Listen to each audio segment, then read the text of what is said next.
Hey, this is Dane from Nixon, and today we're going to be going over the black and white collection from our newest season drop.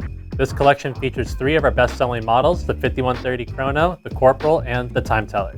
Each model features a smooth matte black finish on its case and band, as well as a heavy contrast of black and white on the dial with a unique pop of color on each second hand. First up, we have the 5130 Chrono, the biggest watch in the Nixon lineup. This is going to give a black and white contrast horizontally through the dial and its subdials. It's also going to be featured on its rotating bezel as well as a stadium ring dial.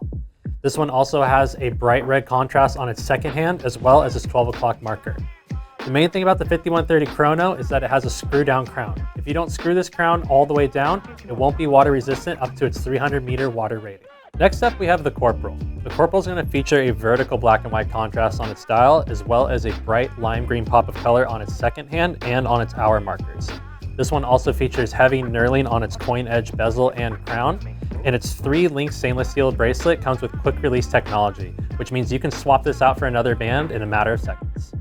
Last but not least, we have the Time Teller, our #1 selling model of the entire Nixon lineup. This one features a circular black and white contrast, not only on its hour markers, but on its second tracker as well. This one's gonna have a bright orange pop of color on its second hand, and its 5-link stainless steel bracelet is also gonna have quick release technology. The Time Teller also features a self-adjusting clasp, so if you use the tool at the bottom of the packaging, you can size this yourself in a matter of seconds. And that wraps up our closer look at the black and white collection from our latest season drop. So if you're looking for a sleek design with a bold pop of color, this collection is going to be made for you.